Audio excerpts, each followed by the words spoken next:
In this video today, I want to talk about the one trade to guarantee your success in any field you choose, whether it's making more money, growing your business faster, getting that promotion at work, finding that perfect partner in life, whatever your next goal is. If you apply this one trade in your daily life, it's guaranteed to work. Now, in addition to that, I'll also talk about my 3-step process to develop that one trade anytime, under any circumstances, to give you that superpower to succeed. Hi, my name is Rachel, and on this channel, we show small business owners how to fast track their YouTube channel growth so they can get more clients easier and faster by using smart AI power systems. Now, what I'm going to share in this video is not strictly related to marketing, but it does come from my past 6 years of experience in entrepreneurship and business. Let me get straight to the point. The one trait that could guarantee you to get rich or be successful in whatever you desire is called obsession. It's not interested, because getting interested in something is very surface level, and it's also not motivated, which is very important and you need that, but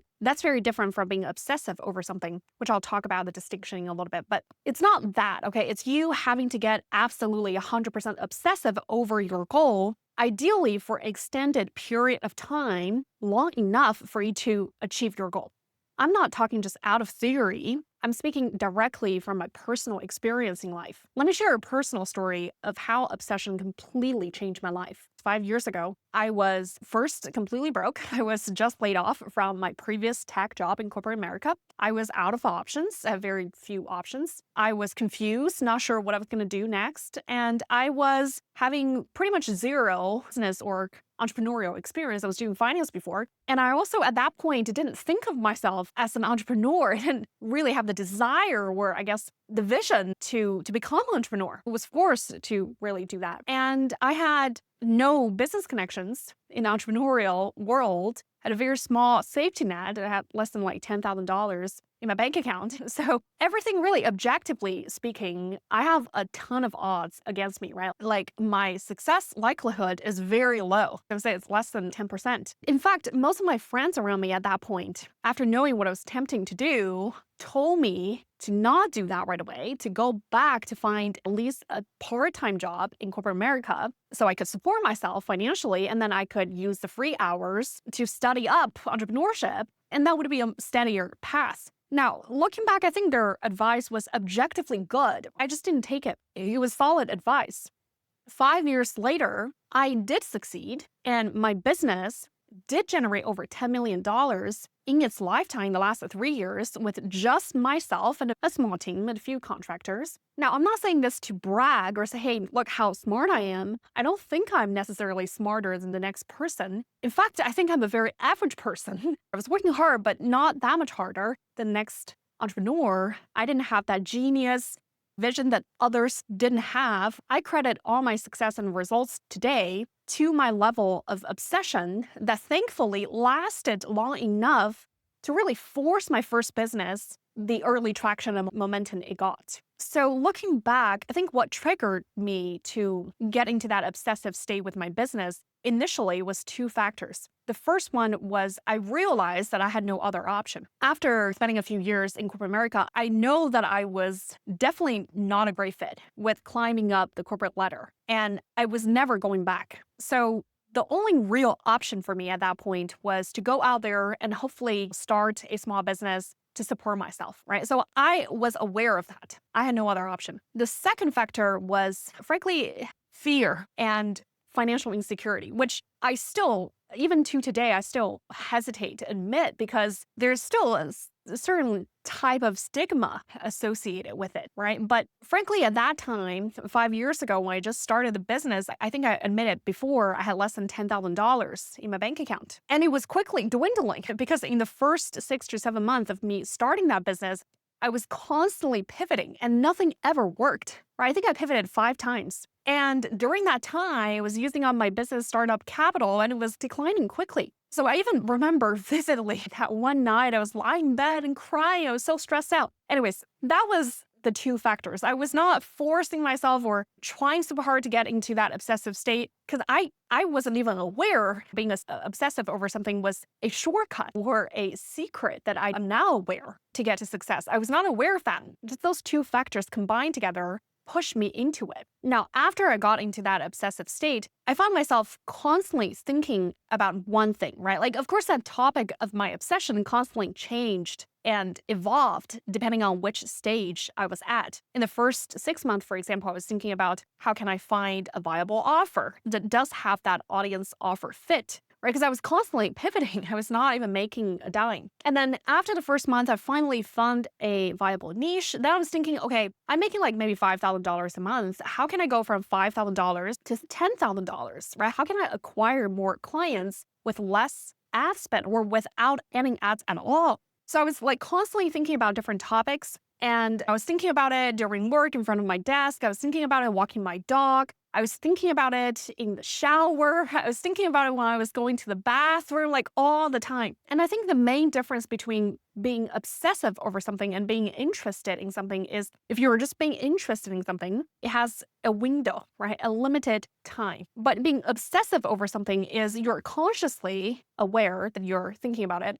And subconsciously, you're also thinking about it. Because when I was sleeping, I was dreaming about it. And I feel like my brain was still working, trying to come up with this optimal solution or strategy to achieve my goal. So that was the main difference. And another difference between being obsessive over something and being motivated is you are working hard towards getting this, right? But if you work hard and you don't get it, then it's fine. It's a shame. It's not great. You will live. But with obsession, you have to get it, okay? If you don't achieve this, it's not okay. You don't have plan B and you must achieve this. Now, I should clarify, being really obsessive over something is not really healthy. It's especially not healthy over a long term. It's not really your day-to-day normal mental state. It's in fact the opposite, which is wartime mental state. So it's not supposed to last for a very long time, like for years. So I actually don't recommend that for your long-term mental state because you're going to get burnout and there's other consequences of functioning under that mental state for a long time, which I'll talk about in a little bit. But I think you should see being obsessive as something that you really have to get during a short period of time,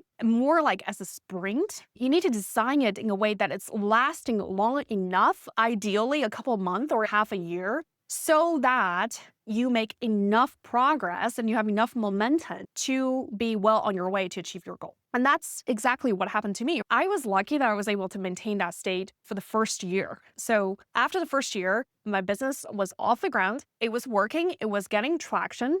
And from there, I had enough going that I just need to maintain and grow it. So if you think you're like me, then being obsessed over something is definitely going to be your best weapon and your unfair advantage. Because when you're obsessed over a certain topic, your whole brain is solely focused on that topic. And everything you think about is how do you come up with that optimal strategy or solution to achieve that? So in a way, you are borrowing time, effort, energy, mental function from your future self. And you're putting all of that into the current thing you're focused on. And you're collapsing all of that to maximize your chances of success. So next, I want to talk about my exact process to help you develop to that unhealthy level of obsession. Now, the first step here is you have to select your goal intentionally and imagine yourself with the prize. Now, let's talk about the first part. I'll explain what I mean here. You have to select your goal intentionally. So when you're selecting your goal, it's very important because you can't really force obsession or try to manufacture it with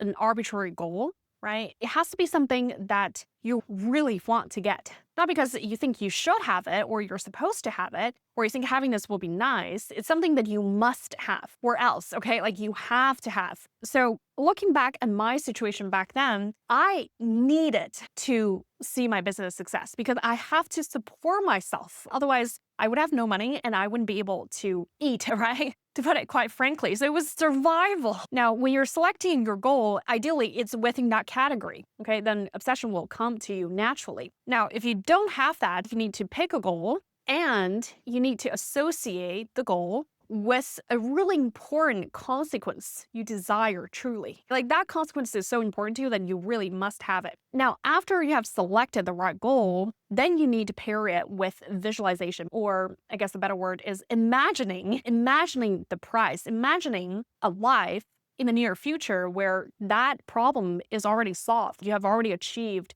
the goal. So my example was back then, I would literally walk around in my study, like literally every few hours in a day, And I would just imagine that I had made so much money from my business next month. I would write a check to my landlord to pay for the whole year's rent upfront. And I know it's not some super huge and shiny result, but at that time, it gave me so much comfort, just like really immersed with the pleasure and with the joy of that when it happens. It felt so real and it gave me more motivation to keep going. And another example that I back then often like to imagine was when I initially started my business, my husband, and now my boyfriend back then, didn't think it would be that successful that quickly. So he was very supportive of it, but he thought it would take me at least 3 to 4 years to even get 30K, 50K per month. Because his argument was it takes that long, right, for you to grow a business, which was fair. So I love to think about what if I could just do that in 1 or 2 years? Like how much joy and satisfaction it would give me to surprise my husband and be like, hey, you know what? You told me previously it would take me 5 years to get to 50K. Look, like I just started the business like a year and a half ago. Now I'm already at 50K. So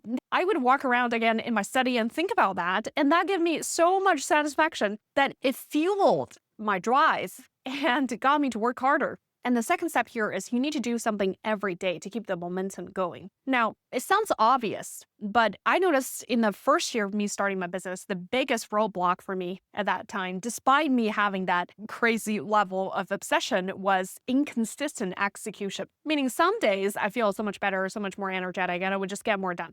And other days I would feel down or not that motivated for some reason, and I would be slower or even not doing much. So what worked for me during those down days was try to prioritize more clearly and try to do less. So I would ask myself, okay, so if I don't do anything in the next 7 days, what is that number one thing, that one top thing that's most important? That if I have just finished that, I'll be 50% over my progress. And I'll just finish that thing. And once I'm done with that, I will reward myself with something, going out to eat a little bit or whatever, and just say, hey, congratulations, you are successful with today. And tomorrow, let's start over again. Now, the third step is you want to design a positive feedback loop for yourself. Now, this is very critical because obsession thrives on rewards. So you need to design a system that rewards yourself for making progress, for continuing to do things. The most effective feedback loop I have found is creating a visual system that makes progress visible and very easy to see. Because our brains are wired to respond to visual cues way easier and way faster, more strongly than text or abstract numbers. So here's what I did. I just created a chart that outlined and documents all the key milestones that would be important, right, in my progress. For me, it was number of leads, number of sales calls, number of sales closed, revenue,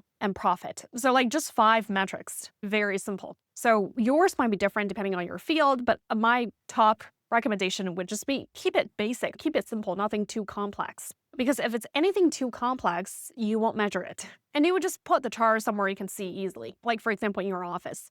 And on the days where you met the target, so for example, for me, back then I was like designing like 3 to 4 leads I need to get for that day. So if I was able to acquire that, I then just put a green checkbox there. If I don't meet that target, I leave it blank. So first, after a few days, psychologically, you will start to really crave the green boxes every day. You'll want that consistency. And it will start to become painful if you miss that. You'll really try very hard and do everything you can to avoid missing that. And the second thing here is to remember to celebrate small wins. I know it sounds really obvious, but I was not doing that, but it's so useful, right? It like actually really helps you a lot. So the key here when you're celebrating small wins is to design a win that you can meet that will be meaningful to your progress. For example, don't set a benchmark or a metric that's dependent on something that you cannot control. Let's just take a very simple example. Let's say I am starting this brand new YouTube channel. And if I'm setting my success metric on the number of views, number of subscribers, I will be probably most of the times very disappointed, right? Because I cannot directly control that. But what I can control is the average quality of my content to be as high as possible. Secondly, I can control the consistency of my uploads, right? Like I can make sure to upload 1 video every week, right? So you just want to make sure you benchmark your success metrics on something that you have direct control over and celebrate those wins. Lastly, I want to be clear. Having that level of obsession is not healthy for you in the long term. And it's also not about working yourself into burnout. It's really about using that incredible focus and drive and energy and align that with one singular focus of yours to help you achieve goals that you maybe previously think that was almost impossible for you to achieve in a relatively short period of time. So if you like our content today, please remember to hit subscribe so you don't miss another video from me, and I'll see you in the next video.